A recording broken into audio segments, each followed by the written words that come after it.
Ayan, tingnan ang ganda ng Patar Beach. Okay, sa Bolinao, Pangasinan. Okay, so dito po sa video natin, malalaman natin kung saan kayo pwedeng tumira or mag-rent, okay, na malapit sa beach.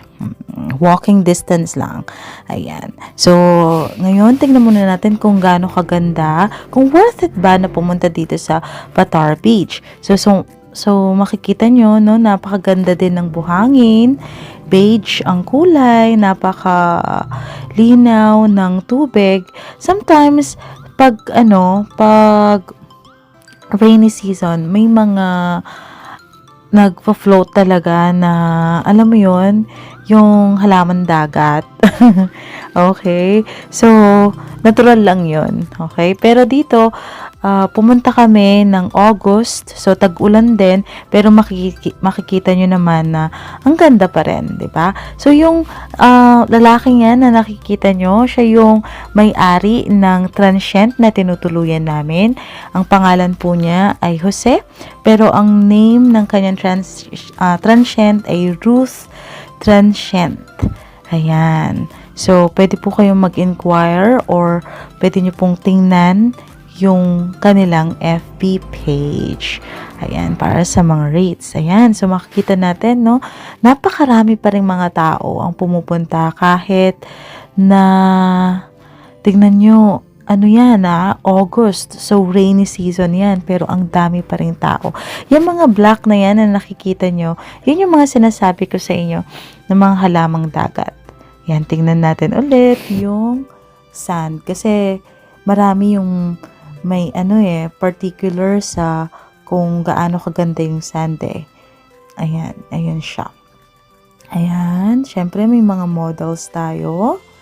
Ayan, may kunwari pa silang paangat-angat sa tubig. Ayan, aba, mga models.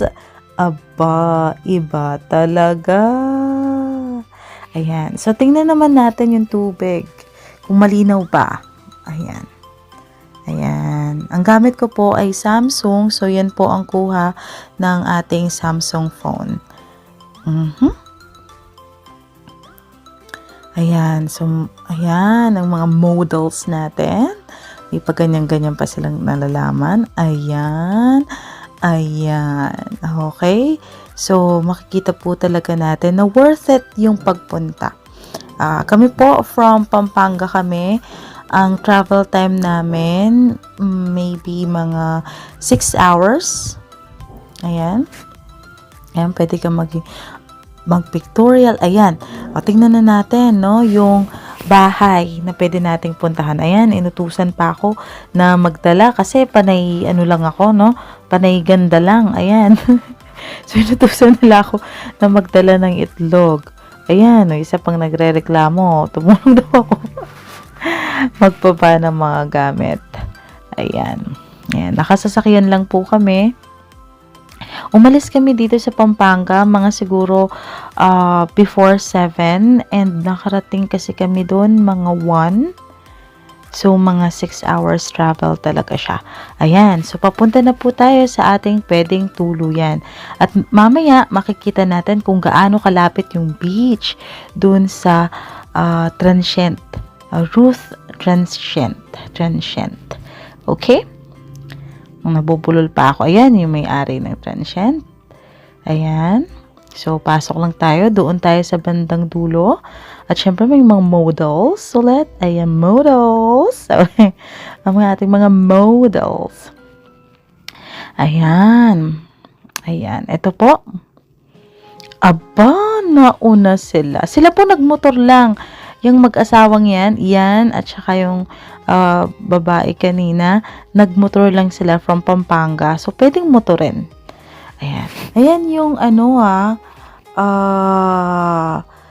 nabili sa palengke na napakasarap na isdang dagat. Nakalimutan ko anong tawag, pero napakalaki niya at napakamura. Ayan. Ay, naku, napakasarap talaga niyan. Alam niyo ba na ang tuna dito sa Pangasinan ay 80 pesos per kilo lang? Fresh fresh tuna. Oh, 'di ba? Pati yung mga bata talaga napapakain sa sarap ng isda. Fresh na isda. Ayan. So, may refrigerator na rin po pagpunta nyo dyan. At meron na rin pong kalan na pwedeng lutuan. Ayan. Sarap, diba? At syempre, interviewin naman natin yung may-ari ng Ruth Transient. Ayan, ang ating inuupahan. Ayan, si Jose Manalo. Ay, sorry. Jose Pamintuan. Ayan. So, makikita ninyo, no? May free buko pa. Ayan. So, ayan. May Finlex niya pa talaga. Ayan. Napakasipag po. Araw-araw may free buko juice po kami. Talagang, ay, sulit. Okay. Ayan. Pero kailangan i-friendship nyo muna siya para may free na pabuko. Araw-araw. Fresh buko. Dahil sa mga kalaban daw, baka walang mga freebies. Ayan. So, siya po ang CEO, no? Siya rin po ang manager. At siya rin po ang boy. Siya rin po ang housekeeper. So, lahat-lahat na po siya, no? All in one po siya. Ayan. So, ngayon, tingnan naman natin yung loob. Ayan. Ilang person ba yung kasya? Ayan, sa transient na ito. Ayan. Kaya, tingnan natin sa loob. Aba, may pa-focus pa. Oh, artistahin si Kuya. Iba. Okay. So, buksan na po natin. Ayan. So, ito po, no, napakalaki ng mga beds nila, mga double deck sila. So, kasya sa kama, kasya ang 8 people, 8 packs. And then, meron din po silang extra bed na double size. Parang queen size pa nga yun na pwedeng ilapag dyan para sa 2 katao. So, kasya po ang 8 to 10 packs dyan. Napaka-wide po ng bed. So, hindi po kayo mahihirapan matulog talaga. Ayan. Ayan. So, tingnan natin, no? Ayan, nagpe-prepare na kami ng mga uulamin, dadalhin sa beach. Ayan. Ayan ang may-ari na naman ulit. Tinatanong ko kung magkano kasi yung kanilang Oo. Pero sabi po niya kapag summer season, nasa mga 5K per night. Ayan. Pero kapag mga rainy season, napakalaki ng discount. So, pwede po kayong mag-reach out sa kanilang FB page, Ruth Transient. Ayan. Ito naman yung second na pinapaupahan nila. Same din yung layout ng room. 8 to 10 packs din ng kasya. Ayan. Yung naman meron din po kasing mga na dyan. Fully booked din sila kahit na tag-ulan. Okay. So, ayan, may mga gamit, kasi may mga tumutuloy din po dyan. Ito yung pangatlo. Ayan. So, 3 po yung pwede niyong upahan dyan. At ngayon, tignan natin kung kaano kalapit. Okay. Yung tuluyan na ito sa beach. Ayan, maglalakad lang tayo, no? O, ayan, makikita natin. Ito yung daan. Aba, may mga models. Oh, ayan, daan. Lilipat lang tayo ng daan. Yun na po ang beachfront. O, yan, sige, zoom natin kung nasan ba talaga tayo. Aba, ang galing mag-zoom. Diba? Talagang kuhang-kuha. Wala kang nabasa, diba? Pasensya na po. Okay, so sa Patar Beach po tayo. At yung entrance fee, may 40 pesos na entrance fee. Okay, parang environmental fee siya. Alright. Tapos, ayan, before ng beach, madadaanan nyo yung mga souvenir shops.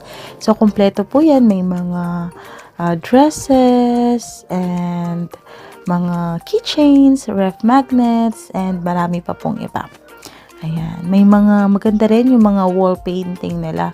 So, pwede kayong mag-picture-picture dyan. Okay. Ayan. So, pagkatapos po ng mga souvenir shop, nandun na ang ating beach. Kaya makikita nyo, no, na napakalapit talaga. Napaka-convenient na mag-rent sa Ruth Transient.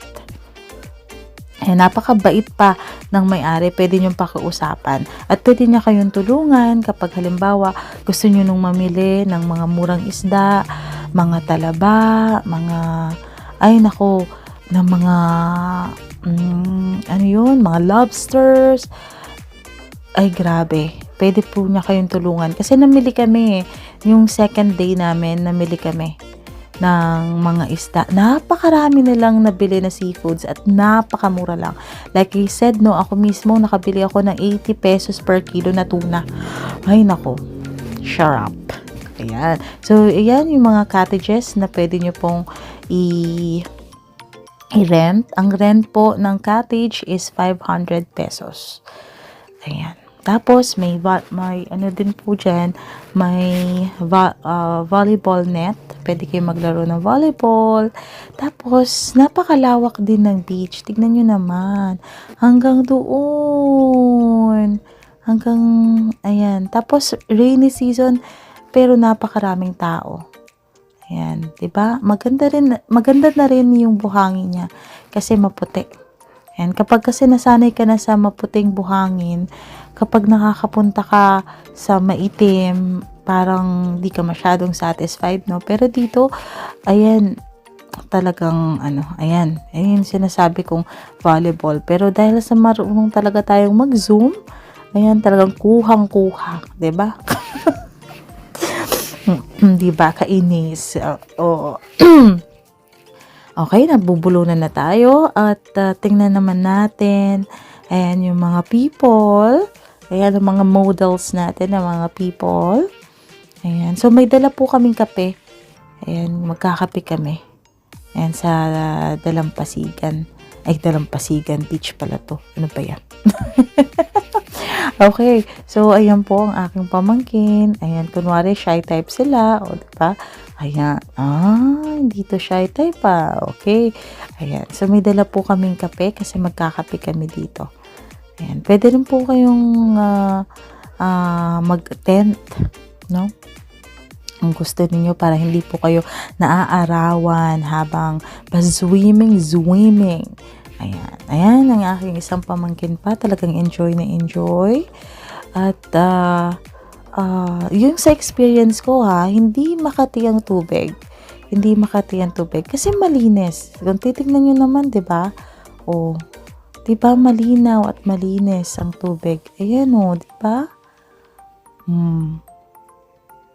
Diba? Pati yung pamangkin ko na, ayan, 6 years old, hindi naman po siya nangate kahit na matagal siyang nakababad sa tubig. Ayan, kaya okay na okay ang Patar Beach, Bolinao. Ayan, sa experience ko. Ayan, diba? May paano pa ng waves. Ayan, alright. Okay, so tignan naman natin yung may sinend na rate sa akin. Ayan, yung may-ari ng Transient, no? Baka gusto nyo ng mas detailed. Ayan.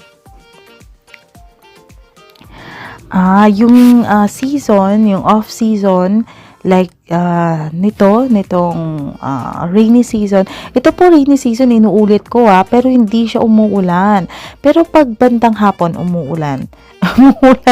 Pero enjoy pa rin naman kahit umuulan, mag-swimming ka dyan, diba? Pero kapag morning up to 5 p.m., napakainit. Kaya may enjoy mo pa rin talaga ang beach kung ayaw mo nang umuulan. Okay? So, ang off-season po, gaya ng binayaran namin, 3,500 for 10 packs. Ayan, 3,500 for 10 packs. Ayan, pero kapag Holy Week season, kasi talagang maramihan talaga yan. Maramihan yung, yung mga pumupunta, agawan ng ng tutuluyan, 9K per night. Ayan. Pero kapag summer season, yung gaya ng sinabi ko kanina, 5,000 per night for 10 packs. Ayan. Pero kapag mga ano daw, mga kaibigan daw, ay, kaya sabi ko sa inyo makapagkaibigan kayo talaga. Ayan. May mga discount. Ayan. So, yun